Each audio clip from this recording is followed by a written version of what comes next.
Makabuhay Plus dietary supplement. Dako kayong tabang sa ako ang mga ginabuhat adlaw-adlaw labaw na nga ako sa National Government Agency. Sa ako makaigsuunan, tumay na sa EXL Makabuhay Plus. Health and wellness for God's glory. Makabuhay. Serving the Philippines. This is MBC Media Group's Radyo Natin Nationwide, a member of the KBP. Radyo Natin Nationwide. Daghang tao ang nanibasog sa pagpakabuhi dinhi sa yuta. Apan may mga tao usab nga nanibasog aron pagdugang pa sa ilang bahandi nga mahimong monumento sa ilang kalampusan ug kadungganan. Apan nasayod ka ba nga may mga butang nga mas labi pang bililhon kaysa sa lapi ug kadungganan? Nga matud sa ato Ginoong Hesukristo, maghatod kanimo ngadto sa kinabuhi nga walay katapusan. Ug diriyot lang ang nasayod ug nakakaplag niini. Kini si Ben Baclayon magdapit kanimo sa pakiguban kanako sa mosunod nga katuan ka mga gutlo sa mga awit ug pulong sa pagdasig nining tulumanon, paglaom alang kanimo.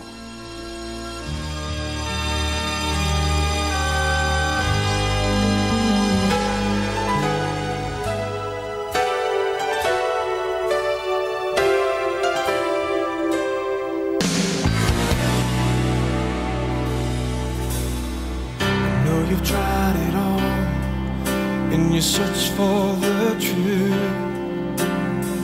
Somehow you're falling for a lie. You're trying to recall the simple ways of your youth, when your faith is strong and you never question why. But you found out life wasn't easy. Sometimes the answers were hard to see. You didn't have the strength for one more try.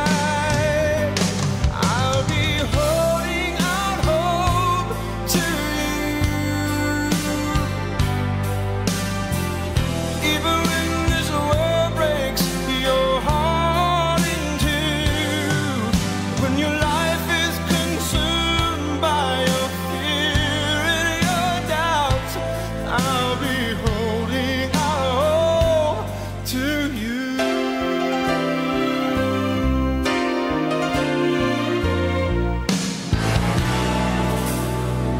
In the stillness of the night, there's a voice calling you. It seems as though you've heard it once before. In the darkness, there's a light and the hand that leads you through to the hope that waits beyond the open door. And you'll find out life is worth living, and the answers lie where your faith begins. It's there you'll find the strength for one more try.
alone and never feel the longings of my heart, the healing warmth of someone's arms, and I could live without dreams and never know the thrill of what could be. With every star so far and out of reach, I could live without many things, and I could carry on, but I couldn't face my life tomorrow without your hope in my heart. I know I can't live a day without you. Lord, there's no night and there's no morning without your loving arms to hold me. You're the heartbeat of all I do. I can't live a day without you. No, no. Oh, I could travel the world, see all the wonders beautiful and new. They'd only make me think of you, and I could have all life offered, riches that were far beyond compare, to grant my every wish without a care. Oh, I could do anything, oh yes, but if you weren't in it all, I couldn't face my life tomorrow without your hope in my heart. I know I can't live a day without you. Lord, there's no night and there's no morning without your loving arms to hold me. You're the heartbeat of all I do. I can't live a day without you. Oh, Jesus, I live because you live. You're like the air I breathe. Oh, Jesus, oh, I have because you give. You're everything to me. Oh, I couldn't face my life tomorrow without your hope in my heart. I know I can't live a day without you. Oh, Lord, there's no night and there's no morning without your loving arms to hold me. You're the heartbeat of all I do. I can't live a day without you.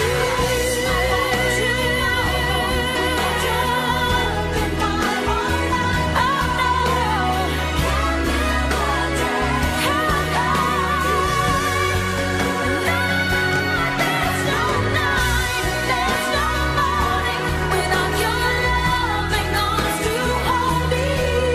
You're the heartbeat of all I do. I can't live a day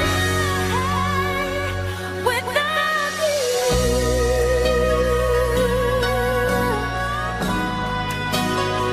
No,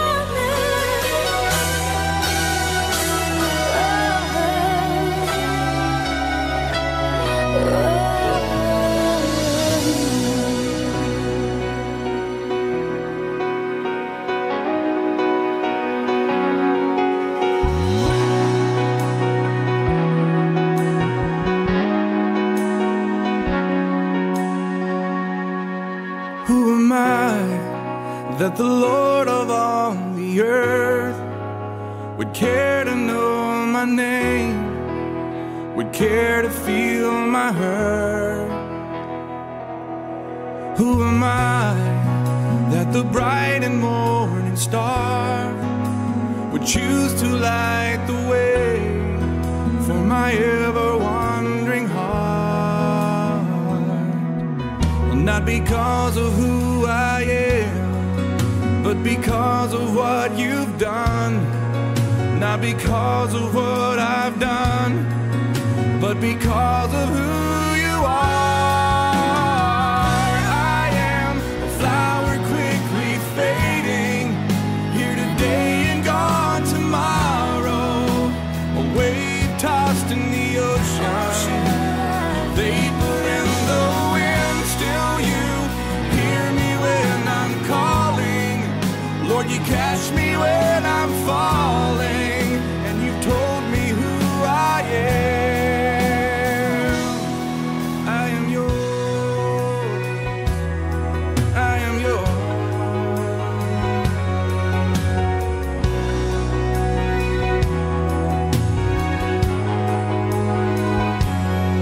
Who am I that the eyes that see my sin would look on me with love and watch me rise again? Who am I that the voice that calmed the sea would call out through the rain and calm the storm in me?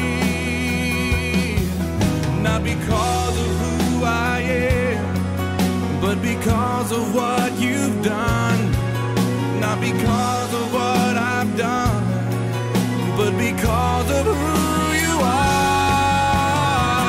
I am a flower quickly fading, here today and gone tomorrow. A wave tossed in the ocean, a vapor in the wind. Still you hear me when I'm calling. Lord, you catch me when I'm falling.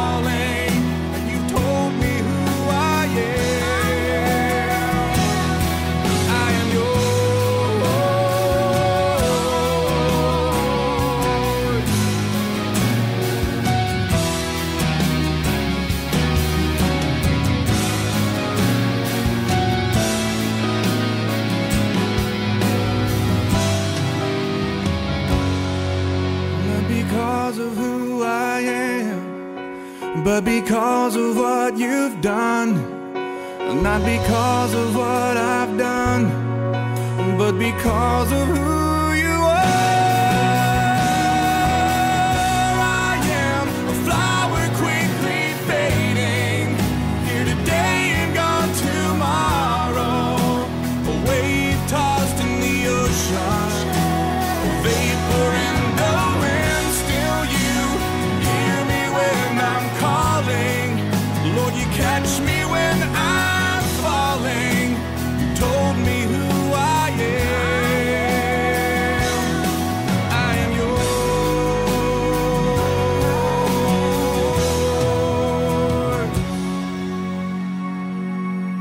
I am yours. I am yours.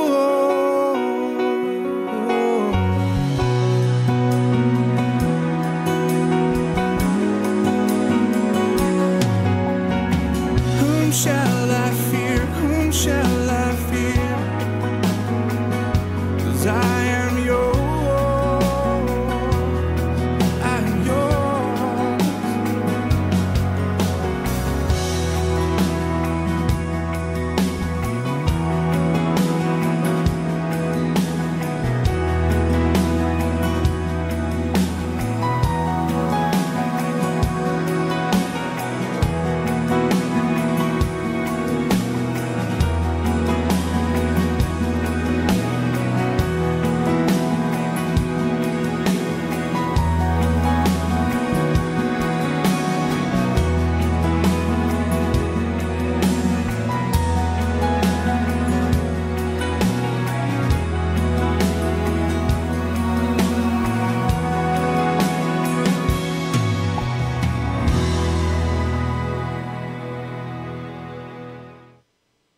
Alang sa atong pagpamalandong ning buntag ha, mapasa nato kini sa Hebrehanon Kapitulo 2, versikulo 4. Unsaon ta sa pagdikay kung talikdan ta ang ingon nga pagkadako nga kaluwasan, nga sa sinugdan gisulti pinaagi sa Ginoo, gipamatud-an kanato pinaagi kanila nga nagpakadungog. Ang mensahe nining buntaga mao ang dakong kaluwasan o silot nga walay katapusan. Sa diyang gibuhat sa Dios ang tao, wa niya buhata kini ingon nga robot kun makina. Gibuhat niya ang tao nga may kaugalingong pagpili. Mao magani tungod sa ilang kaugalingong pagpili, masayop sila. Masayop ang atong unang manginikanan. Ang gidili sa Dios kanila, mo ilang gibuhat. Ang versikulo 4 nag-ingon, sa ako ning gibasa,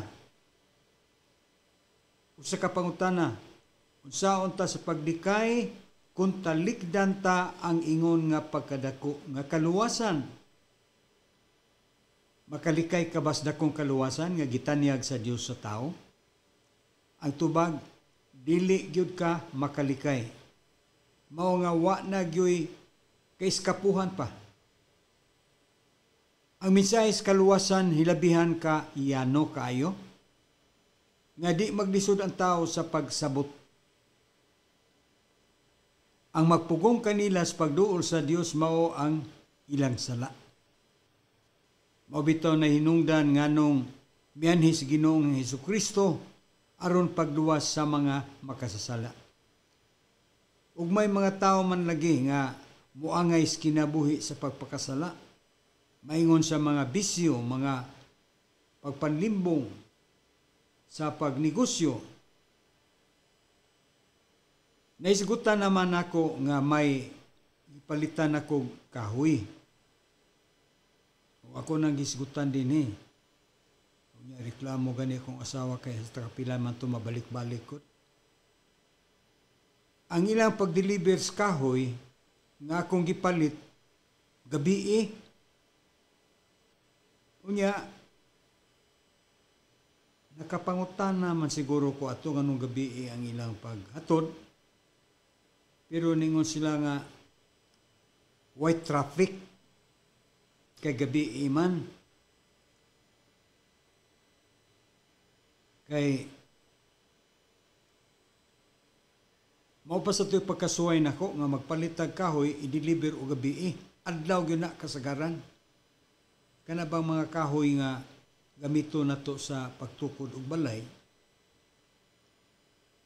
niabot sad ang tubag sa akong una-una nga nagdikay sila sa traffic maong i-deliver nila gabi.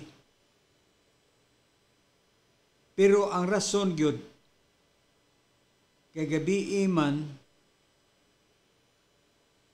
di maklaro ang ubang dipiktusong kahoy nga di nako magamit. Gisagulan din ang mga dipiktusong kahoy. Di man nako maklaro kay gabi man. Ngit-ngit. Pagkaiun ugma na, amo nang gipang plastar.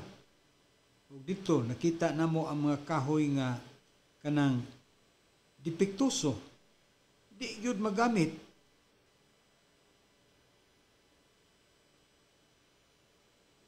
Una-una bito ko sa akong kwarta nga gibayad. Akong kwarta, gusto. Pero ang kahoy nga akong gipalit, dipiktuso. Mauna nga mag-order-order gani mo kahoy, ayaw mo pagsugot nga deliveran mo gabi Kay ang rason na nga deliveran mo gabi aron di nyo makita ang mga dipiktusong kahoy nga i-deliver. Mao to, saon na. Wa gito magamit tong mga kahoy nga dipiktuso. May na lang kay doon ako'y mga doon namin tinanom nga mga kahoy, Jimelina, mahogany, gipalaras na ko. Gipalaras. Nya katong mga kahuya maura say nagamit sa pagtrabaho sa balay.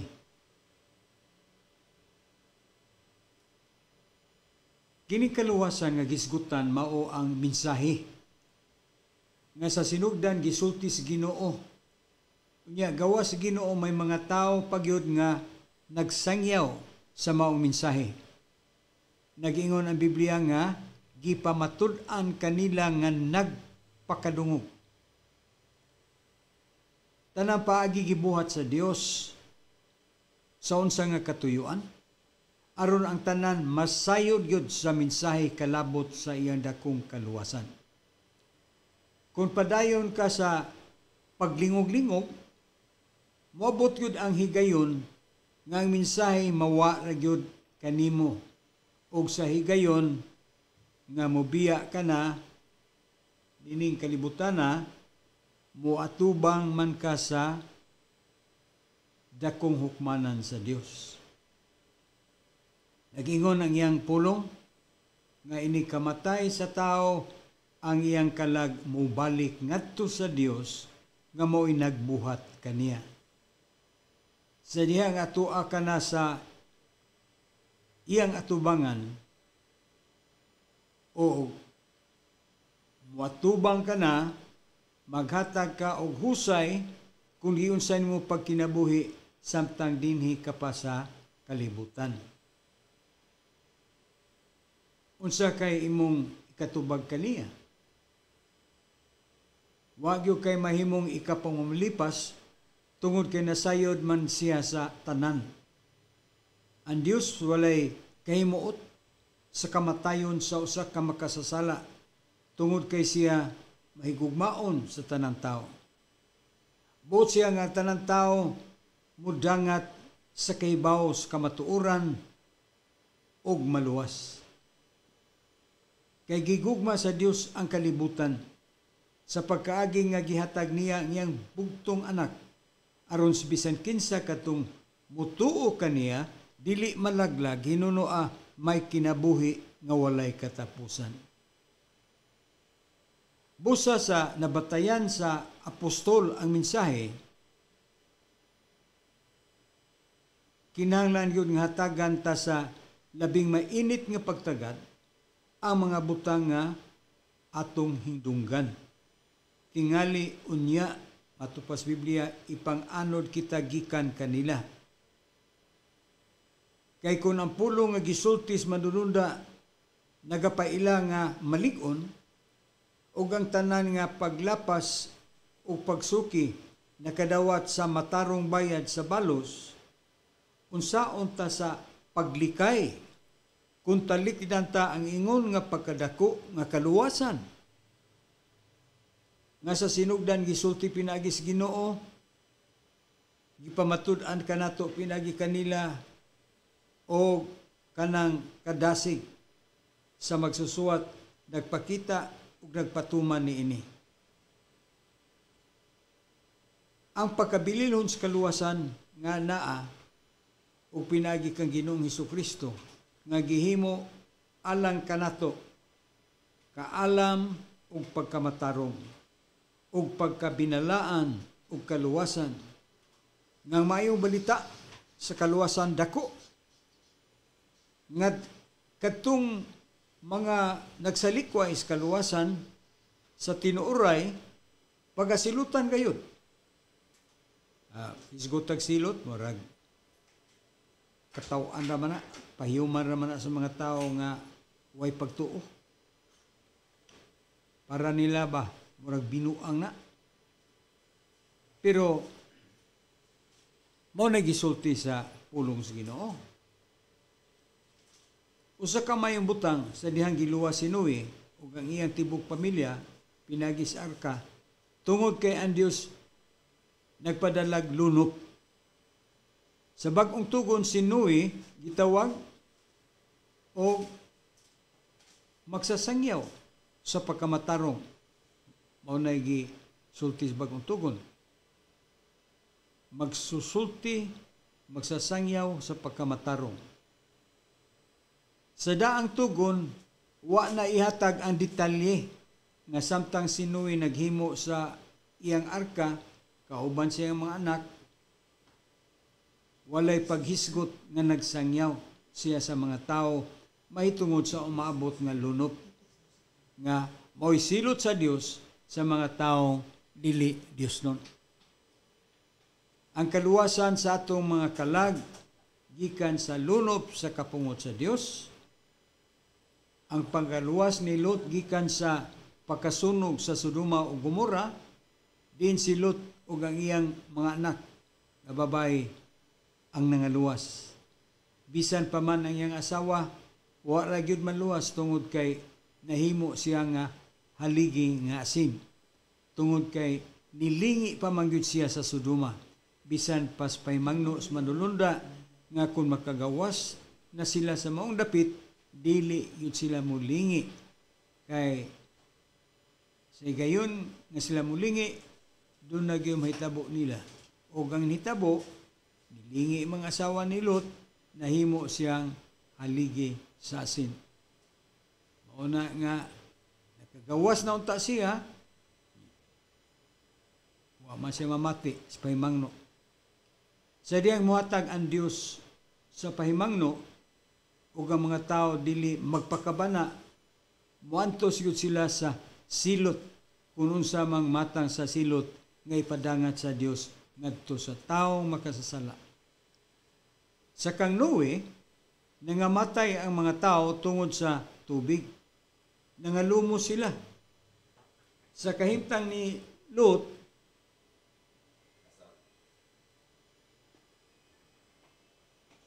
nangasunog ang mga tao sa kalayo ug kasupri sa Sodoma ug Gomora.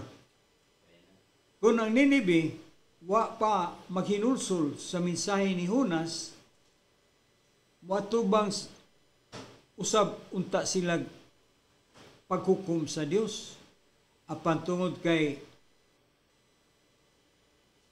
namati sila og nituo sa mensahe unsa may nitabo, naghinulsol sila sa ilang mga sala.